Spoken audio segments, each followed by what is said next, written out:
What's she listening to? The Young God Podcast. This episode is powered by Zuma Coffee. Visit at ZumaCoffee_ on Instagram to learn more.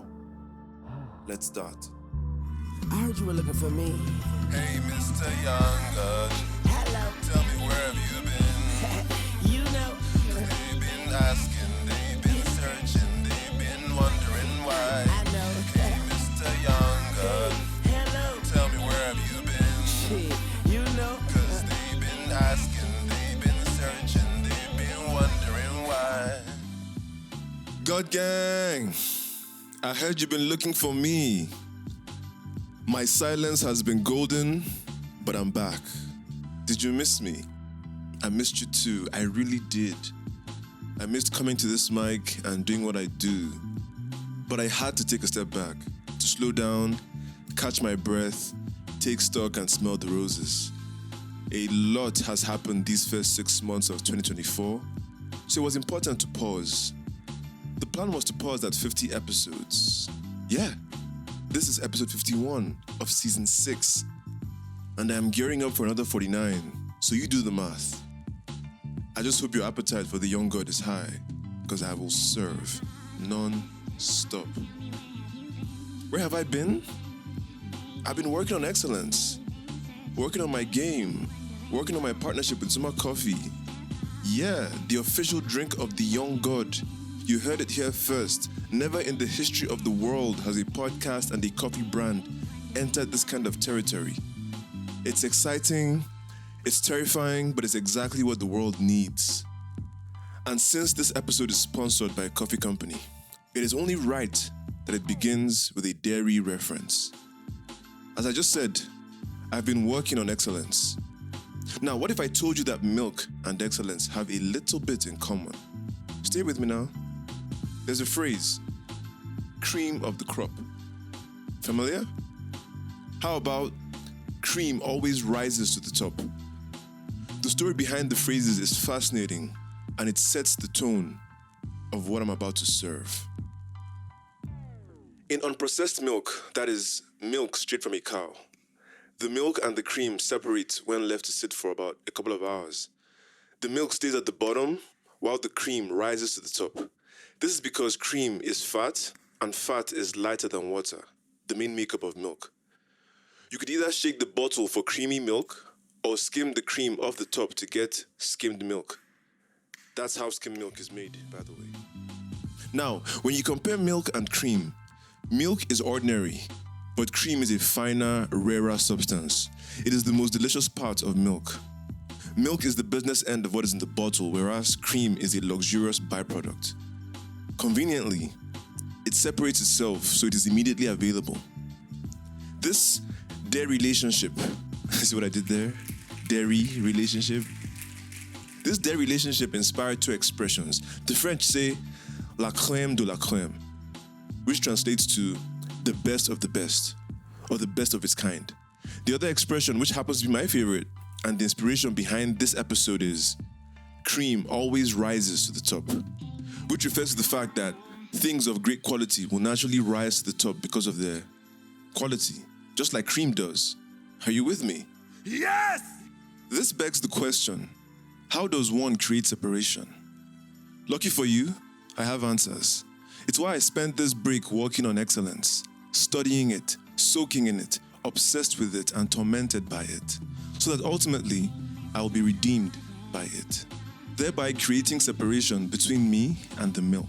Dramatic much? Not dramatic enough. I will spill the milk, but instead of crying over it, you'll be delighted by it and put onto new things. I will so thoroughly milk this metaphor so that it sparks the fire of excellence in your heart that pasteurizes the milky mediocrity stored in the fridge of your life. Fuck my brain! Okay, that's enough. My name is Rodney Amalkache, and you are welcome to The Young God, a podcast for gods.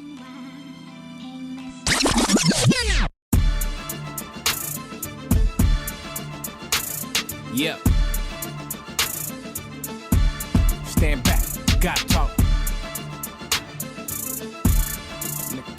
Watch cost. When you're good at something, you should progress. The guys that are not as good, they should fall down by the wayside. That's natural.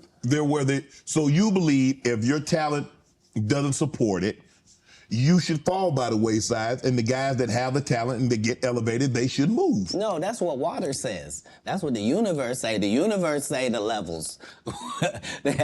No, not I say. Who am I? I'm nobody. But I'm working every day as if I think that's what should happen. Is how it should be. Love, love, love Cat Williams, man. In case you missed it, I did a bonus episode reacting to his legendary interview on Club Shay Shay at the beginning of the year. Check that out when you can. Link in the show notes.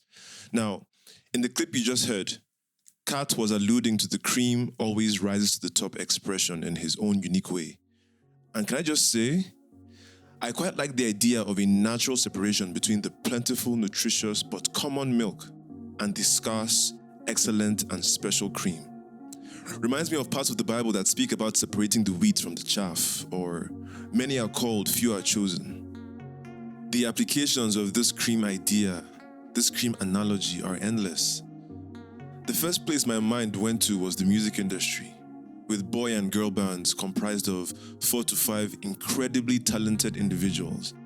However, one member in particular is so good that it is impossible to ignore his or her superior talent and star power. One would say in that case that the cream rose to the top. They would even be called the cream of the crop. Michael Jackson was the cream of the Jackson 5, Justin Timberlake was the cream of NSYNC, Beyonce was the cream of Destiny's Child, Zayn was the cream of One Direction. See where I'm going with this?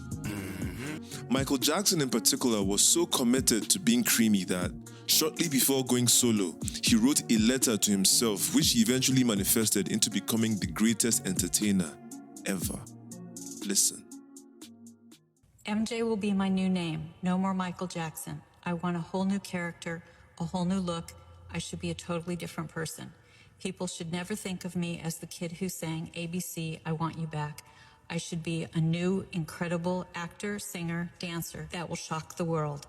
I will do no interviews. I will be magic. I will be a perfectionist, a researcher, a trainer, a master. I will be better than every great actor roped in one. I must have the most incredible training system to dig and dig and dig until I find. I will study and look back on the whole world of entertainment and perfect it. Take it steps further from where the greatest left off. That's a man who knew he was cream before it was cool. Look at where his head was at such a young age. He knew what he wanted to do and what he wanted to accomplish. He was so tapped into the forces of the universe that make things happen. He didn't play about excellence. He milked his talents to the extreme. He made ice cream. No wonder he's la crème de la crème. I also love that MJ understood that excellence was a process. No one is excellent on day one. The expression says, the cream always rises to the top. It doesn't say the cream is always at the top. The cream doesn't start at the top. The cream rises to the top, which indicates a process of separation and then rising. As long as it is cream, it will rise. It's only a matter of time. What this says to me is that excellence isn't always noticed or even appreciated at first, because it is mixed with the rest of the mediocre milk. But in time, by trusting the process, separation takes place and it rises to the top, where it will be skimmed off the top and used where it belongs. So, with all of this said, it's just a reminder that our journeys are different and the level of work we each need to do to create separation varies from individual to individual and from situation to situation. But as long as you are creamy, as long as you have the stuff, you will rise to the top, whatever that means to you. But what do I know? I am still working on excellence myself. I am not there yet. So it's better if you hear from a person who is about excellence, who has been around it, who knows what it takes, with decades worth of experience to show for it. Listen to his resume. I had the opportunity to sit down with perhaps the smartest guy I've ever met involved with sports, Peter Guber. He co-owns 4 professional teams, most notably the Warriors and the Dodgers, and LAFC, and Team Liquid esports. That one I didn't know about. He's also been involved in some of the biggest movie successes of all time. Movies that have made $3 billion worldwide. Rain Man, Batman, The Color Purple, Terminator 2, Judgment Day, Boys in the Hood, A Few Good Men, Sleepless in Seattle. I view him as a genius, and I say that about very few people. His brain is substantial. His resume is awe-inspiring, and he joins us now. Peter Guber is 82 years of age, by the way. Just in case you think that's your age mate carrying all those accolades. 82 years old with maybe 30 to 40 years of experience. Excellence is a lifetime thing, so give yourself some grace, okay?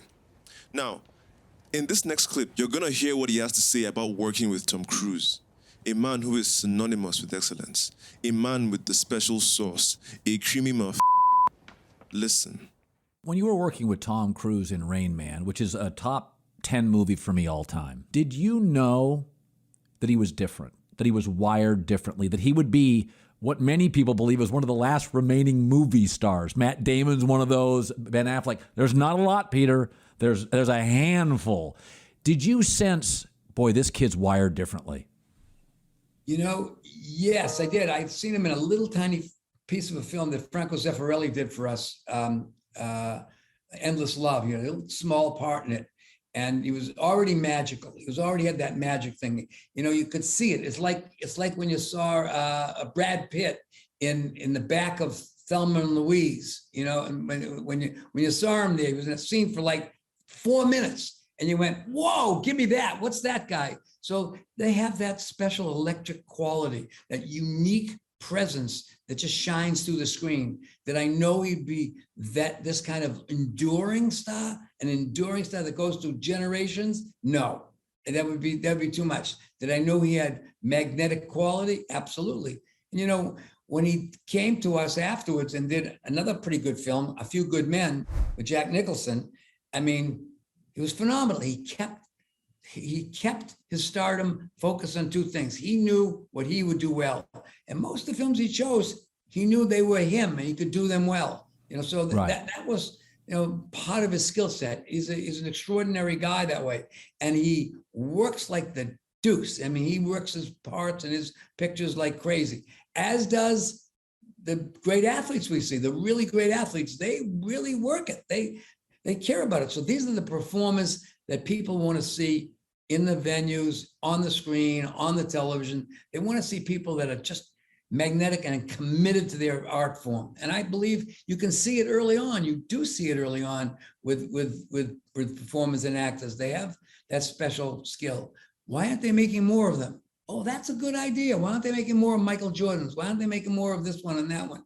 Well, that's what they're called, a star, because there's only a few of them, Right. And that's the truth.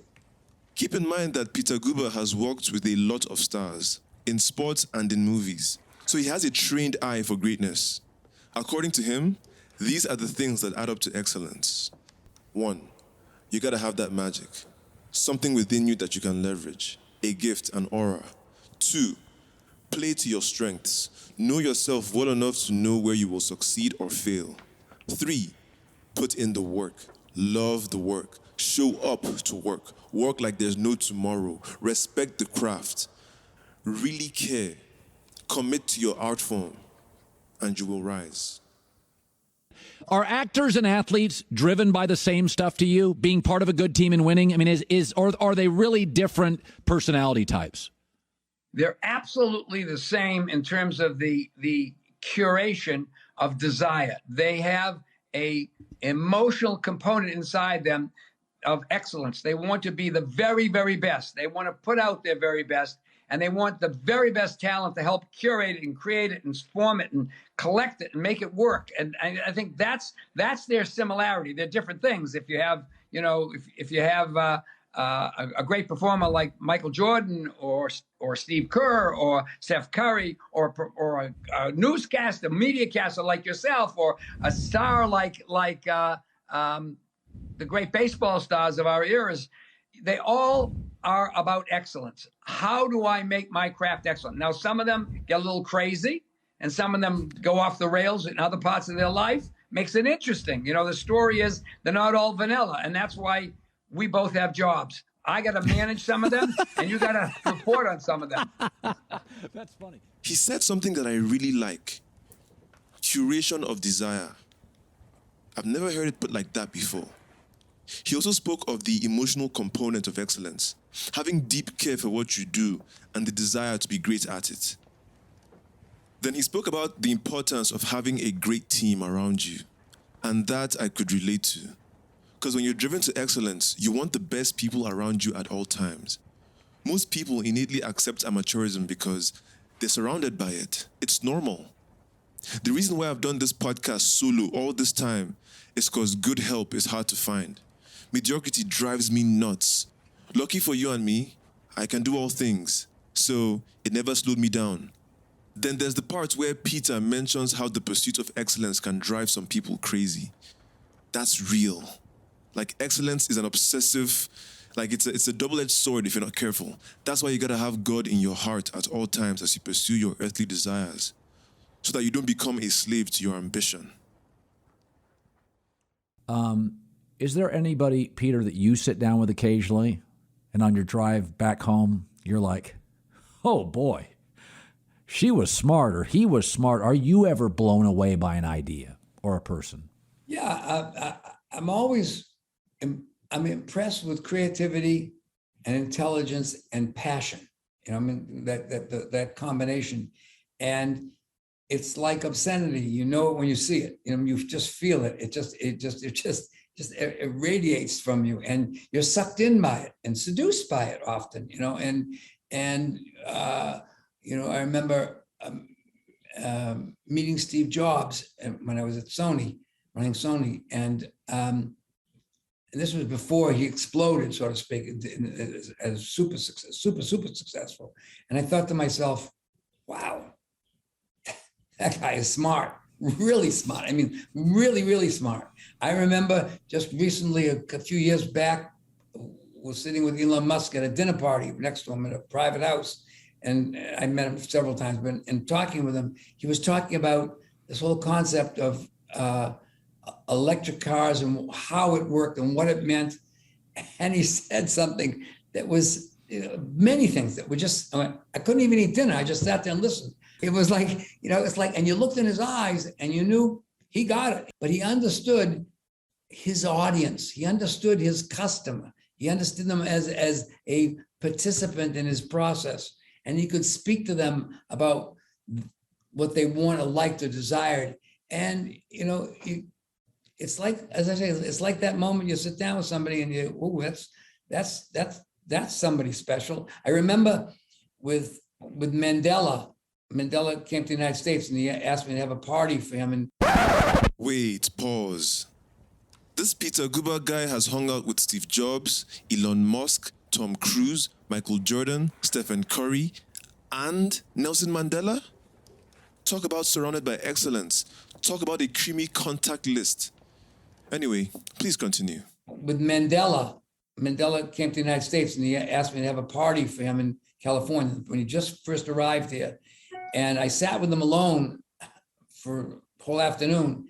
And I remember just him saying something, you know, that really kind of startled me, really startled me about the fact that his mission in life wasn't fulfilled. So he always knew he was going to be free because his mission wasn't fulfilled. And I said to myself, well, that's odd. You know, your mission meant you could forego all the burdens and the vicissitudes of life and all the things because you knew that was your mission. And he said, yes, I knew it. And I said to, and then we talked about how when he got the news about his being released. And I thought to myself, this guy's magic. I mean, it's like you were in the room with him and you thought to yourself, I just want to roll around on the floor with the guy because he just has that right. Special thing that is there. And it's great, whether it's an artist, whether it's a performer, and you're lucky enough to be around those people. Muhammad Ali was like that, you know. Wait, pause. He knew Muhammad Ali too? and you're with him, and he looked in the eye and he said to you what he meant and what he said, and you know he was aligned. You knew that he just had his whole coherence. His body was coherent with his mind, with his heart, with his feet, with his tongue, and you felt special. And you knew he was mission driven. So that's what you look at, is somebody mission driven. And this guy was so incredible that you knew your life was magical when you had those opportunities. More than the films, just those opportunities to connect with those, like you said, who you met with, those kinds of people. Ali was unbelievable guy, unbelievable. Peter said something, and I'm sure you picked up on it too.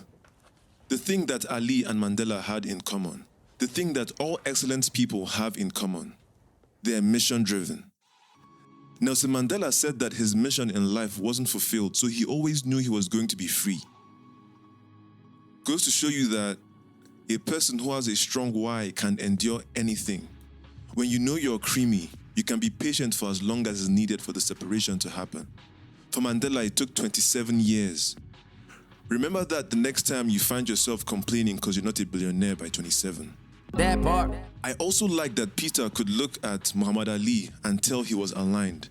His body was aligned with his mind, and his heart was aligned with his feet. I like that expression a lot, actually. I like that imagery. Basically, he's saying that Muhammad Ali knew exactly who he was and what he was meant to do. So as you can see, excellence is deep. There are layers. There are layers. Even to the cream, there are layers. But let's recap. First, know yourself. Know your mission, and know your magic. Then apply said magic in places where it will be most effective. Then you gotta commit to the work. You gotta go to work. You gotta care deeply about what you're doing because it's your mission. The reason why excellence is so rare is because the people who have all these things all at once are rare. Some people have lost their magic, but they have everything else. Some have magic, but lack work ethic. Some have a mission, but lack magic. People are generally broken and scattered. Complete and aligned people are rare in this world. Dear listener, I need you to be honest with yourself right now. Which of the above do you lack? Which do you have? Which do you need? Knowing is half the battle. In future episodes, I'll show you how to fix what is broken. And by the way, you can follow the podcast on social media. Twitter, at I Am The Young God. Instagram, at The Young God Pod. I regularly post exclusive content and updates on events, all kinds of things. You don't want to miss that, so please follow. Peter Guber is a god, but the main thing I want to give him credit for is his taste in people and his ability to see and appreciate greatness. He's a fantastic judge of character. Can you tell? Not only that, he can connect with great people. He doesn't judge them or project onto them. He sees and honors them. It's no wonder why he's always working with them. It's no wonder why he's so successful. Fam, ever consider that maybe you're not born to be great? I didn't say you're not born to be successful. I said great. Greatness is not for everybody. You may not be destined to do something epic, but you can support those who are. You can help great people be great. You can help greatness. That's the next best thing. It's a powerful thing to be responsible for a great person's greatness. Maybe that's your calling. The problem is you see great people and you want to frustrate them. You try to humble them. You compete with them out of ignorance and insecurity when you could instead align with them and help them. A sensible person sees the bigger picture. They see greatness and see opportunity. They see their ticket to a better life experience. The other thing is, greatness is a lonely endeavor. Knowing this, if you meet a potentially great person, become their friend, their shoulder, their confidant. Help them get out of their own way. They need you just as much as you need them, but you lack vision, you lack humility. You're too caught up in your own petty problems to see your ticket out of mediocrity. Swallow your pride and reach out to a potentially great person today. Offer them your support in whatever way you can. You will thank me later. Speaking of supporting great things and great people, you can support this podcast with a financial donation if you feel so inspired. It goes a long way in the long-term sustainability of this show. There's a Paystack link in the show notes of this episode and beyond. Feel free to use it, abuse it, Thank you so much. It means a lot. And shout out to everyone who continues to show love and support in cash and in kind. We are all in this together. Now, the final lesson from Peter Guber has to do with the element of luck that must factor in when playing the game of excellence. Remember the super successful Last Dance documentary, the one about Michael Jordan that came out during lockdown? Peter Guber's company was also involved in that production. Listen. So I want to talk about Last Dance.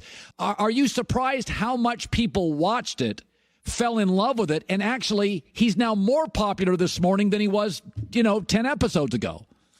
Yeah, the magic, you do the work and the magic happens, you get a little lucky. There were 3 pieces of luck. We had good fortune, I should say. We got the rights. That's the first thing. You can't tell the story unless you get the rights, unless you convince the powers that be. That would be Michael Jordan and his group of people, his partners, all the people in his group, Curtis and Esty and the group there. You have to convince the NBA, Adam Silver. I mean, he worked in the entertainment part of the NBA for 20 years and saw a lot of this film stock and materials coalesce. You had to convince the companies that financed it that this would be successul. Now, the fact that you have a great track record, us have really had a great track record in sports media, sports films, and the fact that he was a superstar were in our favor. That had the wind at our back. But you still got to get a little lucky. He had to sit down and be open. He had to be self-revelatory. He had to reveal of himself something of his inside. And then you have to get lucky with the other people that are involved. And then you have to get really talented filmmakers like Jason and Michael and everybody who can craft the material so that the narrative makes sense. Remember, this is 10 episodes over 5 weeks. That's a lot of heavy lifting. Then you got to really get lucky, in this case, lucky, that there was no live sports on television. We were the only game in town. So this was a confluence of great timing, fortune, and great talented people, and a great subject. Luck and timing. Timing is everything. You can have all the right qualities and attributes, but if you're not lucky, or rather, if you're not able to spot an opportunity and take advantage of it, you won't get the highest prizes. So you have to be really attentive to the luck and timing aspect of things so that you can go ham at precisely the right time. Most people saw the lockdown as a punishment, as a curse, as a tragedy. Peter Guber and his group saw it as an opportunity. Simple things like that are the difference between the haves and the have-nots. Even in the midst of chaos and uncertainty is the opportunity to be excellent if you know how to look. Speaking of chaos and uncertainty, Nigeria. Nigeria is peculiar because it is in a perpetual state of chaos. But that also means that there is perpetual opportunity. The problem is, Nigerians love to complain. And when you complain, you can't see opportunities right in front of you. Nigerians love to complain about the lack of excellence in Nigeria. I don't. All I see is opportunity. An opportunity to stand out. I know that very few people in my field have the same attention to detail. Very few people in my field have a taste for doing things well, whether in private or in public. This means that it's only a matter of time before I separate myself. The late great Kobe Bryant once said, and I quote, "I chased perfection and excellence even though I knew I was probably never going to catch it. But just the fact that I was willing to chase it meant I would defeat most of my opponents because I knew they could never chase something without there being a guarantee." See, that's the game right there. That's how you create separation. And as you can see, there's an element of delusion in excellence. The guarantee isn't what drives great people. The possibility is.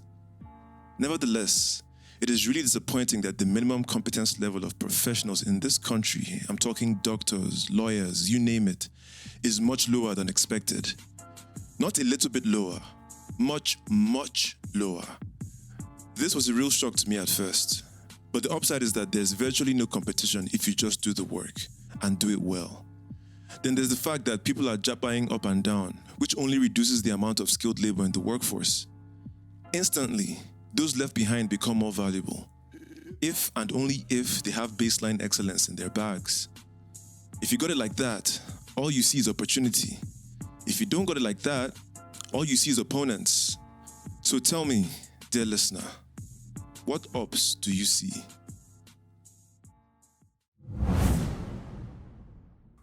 Zuma Coffee, sponsor of this podcast, is a brilliant example of Nigerian excellence.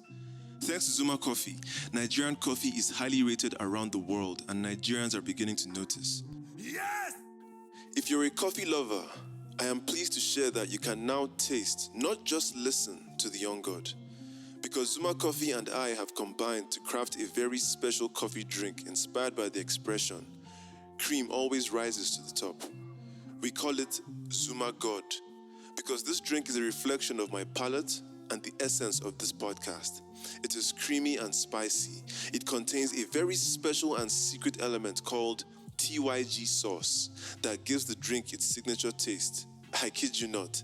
Visit the Young God IG page to see for yourself. Also, after the drink is made, you can literally see the cream separating and rising to the top in real time. How cool is that? If you're in Abuja, visit our experience center at Abia House. Ask for Zuma God. Come, see, and savor excellence in a cup. And while you're at it, follow us on Instagram at ZumaCoffee_ to keep up with other exciting updates that will be revealed in time.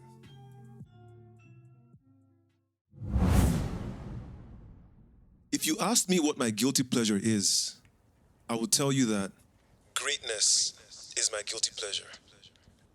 I enjoy watching greats be great, be it in sports, art, business, whatever. Excellence is a blessing to behold. Then you consider the amount of work it takes to get to that point. Man, I am always in awe. You know what irks me? When we refer to career politicians, those who control the economy and the government, as the elites, it irks me. They do not deserve that title. Not one bit. What exactly are they elite at? Causing pain, stealing money, corruption? Like mediocrity? Is that what they're elite at? I mean, do you know what it means to be called elite? The word elite was originally used to refer to the group of people within a society who represented the best of the best, la crème de la crème, the absolute best of the best in their field, be it in business, sculpture, oratory, painting, leadership, agriculture, architecture, you name it. If you were good at something, if that thing was valuable to the greater good, you were considered elite. Sophisticated civilizations then decided that they should be led and governed by the most competent persons within their society, those with a proven track record of excellence in their field. Holding office or becoming a leader was completely merit-based. The Roman Empire is an example of such a time period. The ancient Greeks, the Renaissance period, and any other period of bountiful prosperity were run by the elite. Art, culture, commerce, sexual liberation, even gender equality blossomed during these periods. Hierarchies were created so that the most competent and accomplished could rule and infuse their values into the society. And it worked out. Civilizations flourished. Then some asshole invented politics, democracy to be specific. And that opened the gates for all sorts of mediocre men and women to enter the game of leadership and governance. Now here's the thing about truly elite people. They don't like to play politics. They don't like to play popularity contests. They prefer that their work, which they've worked so hard to hone and perfect, to speak for themselves. They prefer that what is best for everyone takes precedent. Over time, they slowly left governance and leadership. And that, in a nutshell, is why the world is so screwed up. Because unremarkable people have created a system for themselves to thrive. It goes back to the cream analogy. When a bottle of milk is left to sit for a while, separation occurs. The introduction of democracy and politics is the equivalent of shaking up the bottle so that the milk and the cream mix together, so that the elite and the mediocre are indistinguishable from one another, while the public is none the wiser. Today, we have fewer and fewer truly elite individuals. They are an endangered species because there seems to be no social benefits to being competent. Anybody can achieve the highest prizes through shortcuts and stupid games. Politics is a bastard, man. Then there's things like inclusion and other woke concepts that continue to shake the bottle and blur the lines between what is good and what is not. As a result, societies are falling apart. The Americans, for example, are stuck having to choose between Biden or Trump. Nigerians are being led by an alleged drug baron. The bar is so low and we don't even know.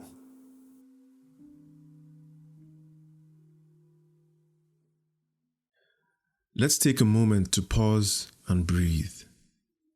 Relieve the tension. Whatever you're doing, close your eyes, take a deep breath. In through the nose, out through the mouth. One more time. In through the nose, out through the mouth. Let's resume. Everybody wants to be somebody, but it takes separation to bring appreciation. Excellence is that separation. Excellence in all things. Not just being excellent at what you do, but also being excellent at being you, aka authenticity. And as for Michael Jordan, all the superlatives have been exhausted and almost all apply.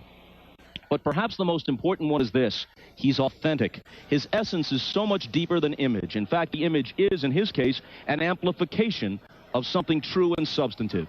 Take all the money, all the adulation, all the TV cameras away, and put Michael Jordan in a gym somewhere with Russell and Oscar, West and the Doctor, and he'd be as genuine and as much in his element as any of them.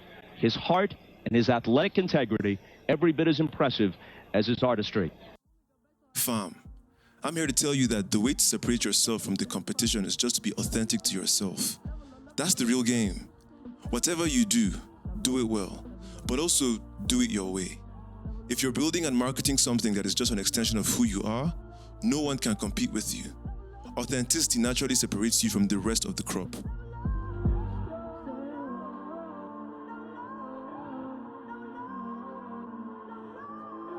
I mean, but what else we gonna do but level up? Look around you.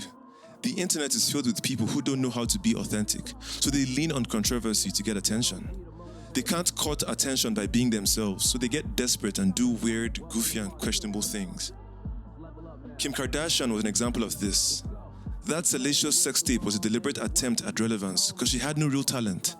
Luckily for Kim, she grew up and had the good sense to lean more on her authenticity to become the force that she is today. Take nothing from Kim. She has carved a niche for herself based on her authenticity. Excellence is now her middle name. It's just that authenticity feels controversial at first, simply because it's so rare and unexpected in this plastic world we live in. I know a little bit about that. People assume I'm a provocateur or contrarian at first, but the more I showed up as myself, the sooner they realize that it's just who I am. I mean no harm. Take it from me. Authenticity always wins. Be good at what you do, be different at what you do, and you will get what you deserve. Especially if you're an artist without a large marketing budget or a large audience. Your best bet is to master your skills to the nth degree. Work on your game, work on excellence, play the long game. Dedicate the next couple of years to refining your craft. That's the only value that matters. Less remarkable creators lean on noise and hype to create the perception of excellence and value. It's all smoke and mirrors, illusions. Here today, poof, gone tomorrow. But real ones know the difference. Become so good at what you do that you become difficult to ignore. Sure, it'll take longer, but you'll get there. Why?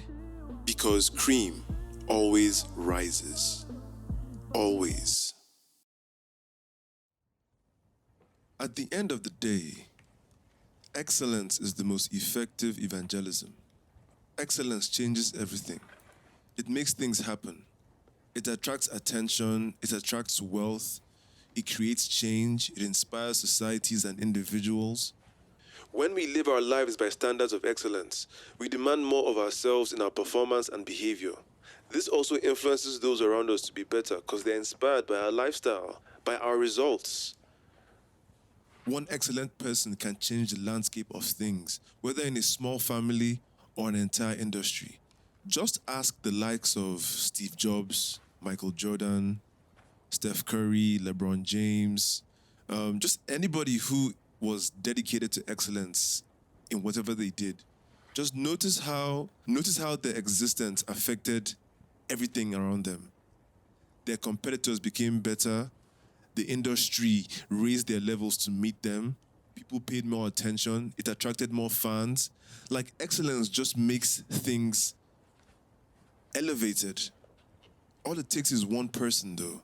Maybe aspire to be that one, if you can. But then, if not you, then who? Yes! And you also have to keep in mind that all kinds of barriers exist in the world today. Racism, sexism, colorism, capitalism. There's a glass ceiling for every aspect of life that prevents people from having access to the life they want. Excellence breaks all barriers. Excellence transcends all the things that separate and divide us.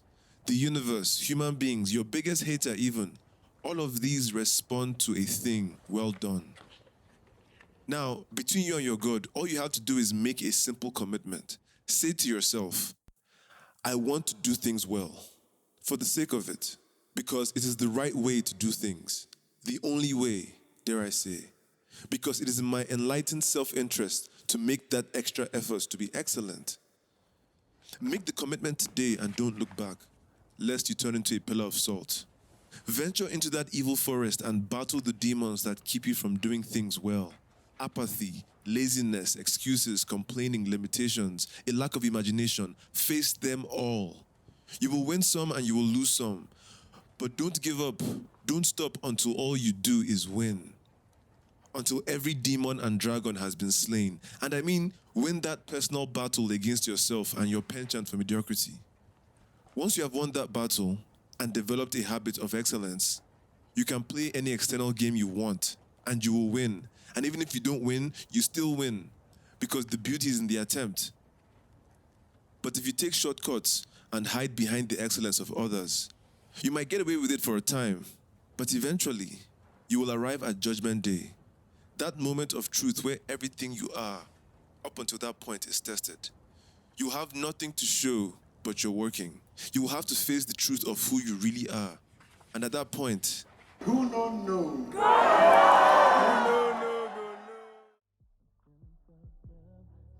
I cannot stress this enough. It pays to have a habit, a track record of doing things well, and just holding the work of your hands to the highest standard. Once you have that in your bag, anything is possible. Never accept anything in a win that you wouldn't in a loss. If it's not good enough in a loss, it's not good enough in a win. Because how you do one thing is how you do everything.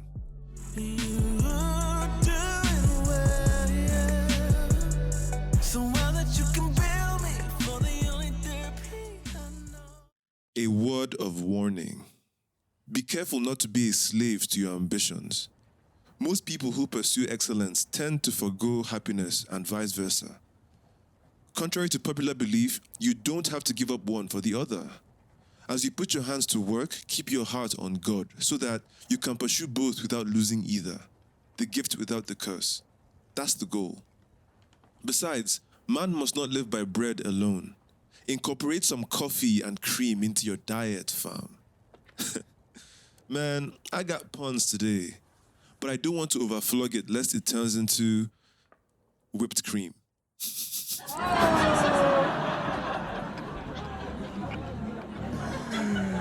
Oh my God. One thing I'm sure of is that I delivered like the milkman on this episode. You know you did. Damn right. Despite all the dairy talk, I'm pretty sure that this episode will not age like milk. It is timeless just as it is timely. Like milk, I hope you find it nutritious and refreshing. I hope it is like calcium to your mind as milk is calcium to bones. I know there'll be those who are lactose intolerant, so this episode will gas them up. And not in a good way. They hate conversations like this because it reminds them of how inadequate they really are. It is what it is. Okay, this has been fun. I think I've gotten a lot off my chest and I've made the best points I can possibly make. At this time, I need to talk less and get back to working on this excellence. Because just as much as I am talking to you, I'm talking to me too. I need this. Like I said, my aim is to be the cream of the crop. I'm sure you want to be that too. So less talk Less listening and more doing. More applying what you heard. Okay? All right. Before I go, I will end this episode with my favorite young godism of all time. If you want to be good, master your skill. If you want to be great, master your field. If you want to be a god, master yourself. This is the young God. The sky is the limit.